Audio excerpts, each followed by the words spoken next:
शक्ति ज्ञान में आपका स्वागत है। आज का विषय है मायके से थोड़े कच्चे चावल ले आना और मेरे बताए हुए उपाय को करना। इस उपाय को करने से आपके घर में धन दौलत और खुशियां कभी कम नहीं पड़ेगी। बस आपको करना यह है कि इस वीडियो को ध्यान से सुनना है, क्योंकि आधा अधूरा ज्ञान बहुत खतरनाक सिद्ध होता है। इसीलिए अगर आपके पास समय नहीं है तो इस वीडियो को यहीं पर रोक करके अपना काम कर ले। इसके बाद इस वीडियो को देखें। अगर आपके पास समय है तो इस वीडियो को बिना स्किप किए पूरा वीडियो ध्यान से सुना और मेरे बताए गए उपायों को आप जरूर करना। अब इसको कैसे करना है, कहाँ करना है और क्या क्या तरीका करने हैं, यह सब हम इस वीडियो में बताएंगे। जब भी सुहागिन महिला अपने मायके जाती है तो वहाँ से थोड़ा सा चावल अपने साथ लेकर आती है। इस चावल को एक पोटली में बांध लिया जाता है। यह पोटली अक्सर लाल या पीले कपड़े में बनाई जाती है, जो शुभ मानी जाती है। पोटली लाते समय महिला को ध्यान रखना चाहिए कि वह किसी से इस बारे में बात न करे और इसे चुपचाप अपने ससुराल लेकर आए। यह विश्वास किया जाता है कि इससे उसकी मनोकामना पूरी होती है। जब महिला अपने गांव के चौराहे पर पहुंचती है तो उसे पोटली में से 21 दाने चावल के निकालने होते हैं। इन 21 दानों का विशेष महत्व है। इन्हें शुभता और समृद्धि का प्रतीक माना जाता है। यह माना जाता है कि इन दानों के माध्यम से महिला अपने ससुराल के लिए धन दौलत और सुख समृद्धि की कामना करती है। जब महिला अपने घर वापस आती है तो उसे रात में चुपचाप शिवलिंग पर इन 21 चावल के दानों को चढ़ाना होता है। इस क्रिया को पूरी श्रद्धा और निष्ठा के साथ करना चाहिए। इस क्रिया को करते समय पूर्ण रूप से चुप रहना चाहिए।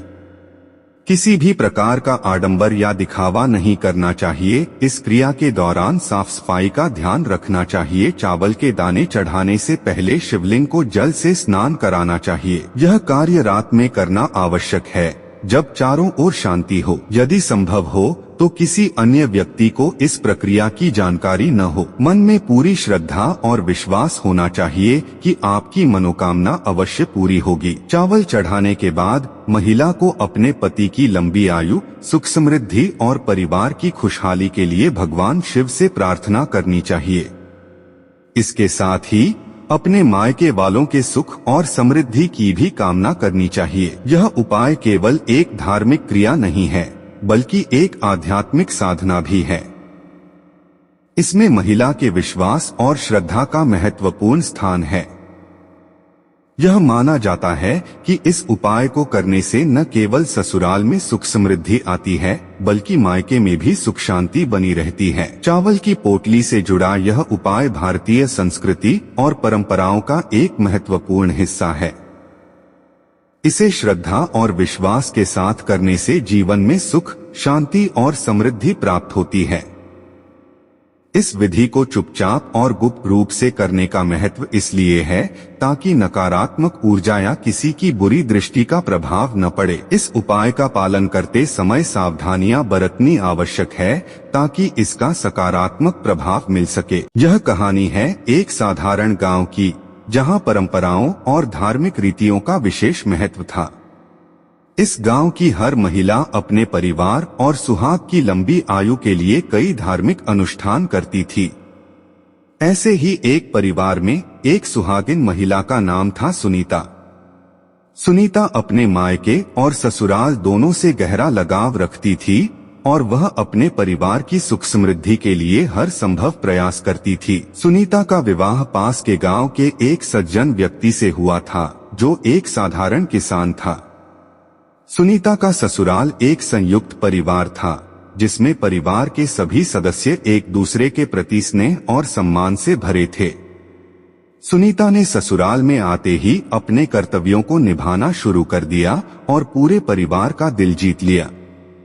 वह धार्मिक और आस्थावान महिला थी और भगवान शिव की आराधना में विशेष विश्वास रखती थी। शादी के बाद कुछ महीनों बाद सुनीता को अपने मायके जाने का अवसर मिला।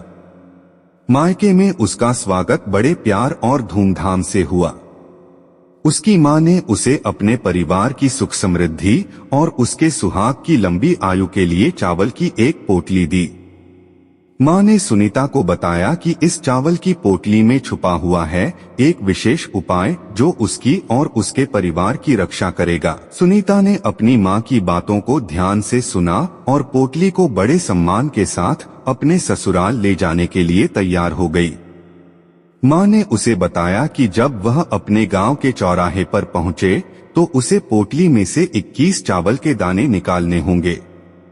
ये दाने न केवल उसके परिवार की सुरक्षा करेंगे बल्कि उसकी मन्नतों को पूरा करने में सहायक भी होंगे। जब सुनीता अपने ससुराल के रास्ते पर थी तो रास्ते में उसके मन में कई विचार आ रहे थे। जैसे ही वह अपने गांव के चौराहे पर पहुंची, उसने माँ की सलाह याद की और पोटली में से 21 चावल के दाने निकाल लिए। यह काम उसने चुपचाप बिना किसी को बताए बड़े ही सावधानी से किया। यह उसका पहला कदम था उस विश्वास और श्रद्धा की ओर जो उसे अपने परिवार की भलाई के लिए करना था। घर पहुंचने के बाद सुनीता ने उन चावल के दानों को शिवलिंग पर चढ़ाने का निर्णय लिया, लेकिन इससे पहले उसे 7 विशेष सावधानियों का पालन करना था। उसकी माँ ने उसे इन सावधानियों के बारे में पहले ही बता दिया था और सुनीता ने उन्हें ध्यान में रखा। यह काम पूरी श्रद्धा और विश्वास के साथ किया जाना चाहिए। मन में कोई भी संदेह या शक नहीं होना चाहिए। चावल चढ़ाने से पहले शिवलिंग को अच्छे से साफ करना चाहिए और जल से स्नान कराना चाहिए। यह कार्य चुपचाप और गुप्त रूप से करना चाहिए। किसी को भी इसके बारे में बताना नहीं चाहिए। यह कार्य रात में करना आवश्यक है जब चारों ओर शांति हो। इससे शिवलिंग पर चढ़ाए गए चावल का प्रभाव और भी बढ़ जाता है। चावल की पोटली लाल या पीले रंग के कपड़े में होनी चाहिए क्योंकि ये रंग शुभ माने जाते हैं। इस प्रक्रिया के दौरान साफ सफाई का विशेष ध्यान रखना चाहिए ताकि पूजा में कोई विघ्न न आए। चावल चढ़ाने के बाद भगवान शिव से अपनी मनोकामना पूरी होने की प्रार्थना करनी चाहिए और इसके साथ ही अपने मायके वालों के सुख और समृद्धि की भी कामना करनी चाहिए। सभी सावधानियों का पालन करने के बाद सुनीता ने शिवलिंग पर चावल चढ़ाए और भगवान शिव के सामने अपनी मन्नत रखी। उसने अपने पति की लंबी आयु, परिवार की सुख समृद्धि और अपने मायके की भलाई के लिए प्रार्थना की। सुनीता की श्रद्धा और विश्वास ने उसे भगवान शिव के चरणों में समर्पित कर दिया। कुछ ही दिनों बाद सुनीता के ससुराल में सुख समृद्धि आने लगी।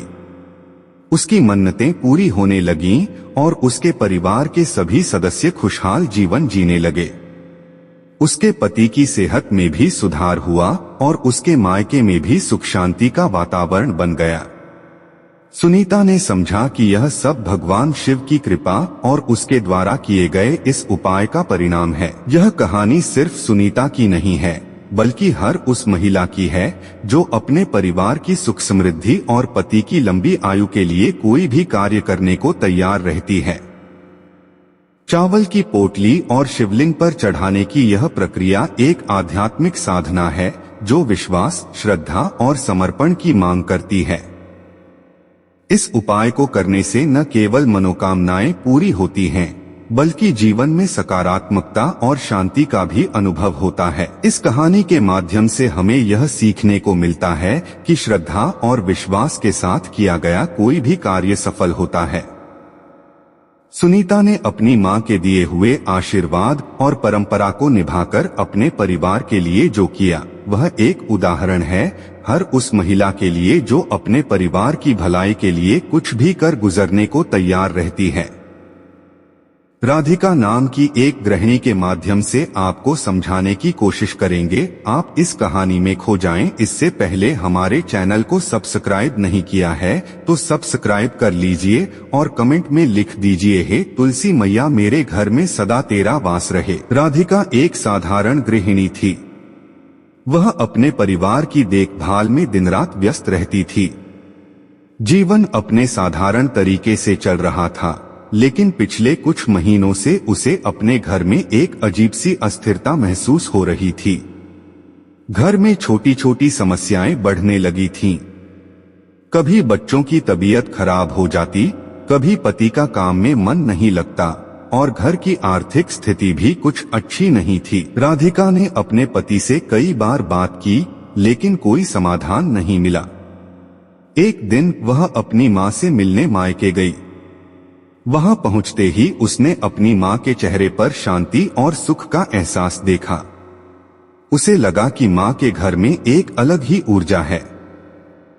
राधिका ने अपनी माँ से अपनी परेशानी साझा की और माँ ने उसे एक सरल उपाय बताया। माँ ने राधिका से कहा, बेटी, तुलसी का पौधा घर में सुख समृद्धि लाता है, लेकिन इसके जड़ की मिट्टी में एक खास शक्ति होती है। तुम हमारे घर की तुलसी के पौधे के जड़ से थोड़ी मिट्टी लेकर अपने घर ले जाओ। जब भी तुम्हें लगे कि घर में नकारात्मक ऊर्जा बढ़ रही है, इस मिट्टी का प्रयोग करो। राधिका ने माँ की बात ध्यान से सुनी और घर लौटते समय तुलसी की जड़ से थोड़ी मिट्टी अपने साथ ले आई। राधिका घर आई और उसने उस मिट्टी को एक काले कपड़े में बांधकर घर के एक कोने में रख दिया।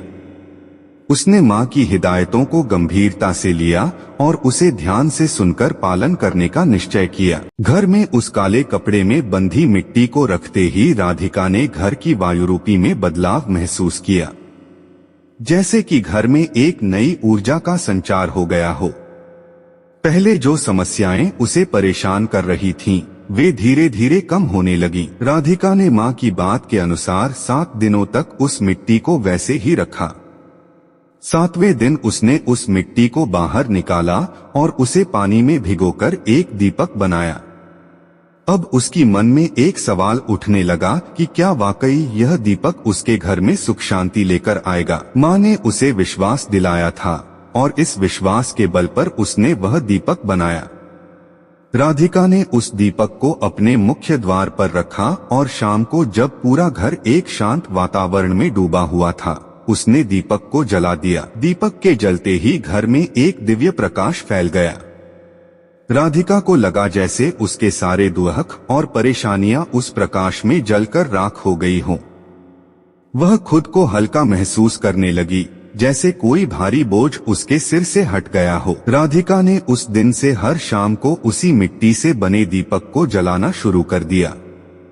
जैसे जैसे दिन बीतते गए, उसने देखा कि घर में सुख शांति लौट आई है। पति का काम में मन लगने लगा, बच्चों की सेहत सुधरने लगी और घर की आर्थिक स्थिति भी बेहतर हो गई। यह सब देखकर राधिका को यकीन हो गया कि माँ की सलाह वाकई जादुई थी। उसने समझा कि यह मिट्टी केवल एक प्रतीक थी, लेकिन इसके पीछे जो विश्वास और निष्ठा थी, वही उसके जीवन में बदलाव लेकर आई थी। राधिका के लिए हर शाम का समय अब खास हो गया था। जैसे ही सूर्य अस्त होने को आता, वह अपने घर के काम निपटाकर उस खास दीपक को बनाने और जलाने में जुट जाती। अब यह उसकी दिनचर्या का हिस्सा बन चुका था। हर शाम वह मिट्टी को अपने हाथों से उठाकर उसे गूंथती और फिर उस मिट्टी से एक नया दीपक बनाती। जब वह दीपक बनाते समय मिट्टी को छूती, तो उसे महसूस होता कि उसमें एक खास ऊर्जा भरी है। दीपक बनाने के बाद वह उसे मुख्य द्वार पर रखकर प्रज्वलित करती। जब वह दीपक की लौ देखत, तो उसे लगता जैसे उसके घर की सारी परेशानियां उस लौ में समाहित हो रही हैं और जलकर भस्म हो रही हैं। दीपक की धीमी धीमी लौ जो शाम के अंधेरे में फैलती, उसे एक अद्भुत शांति का अनुभव कराती।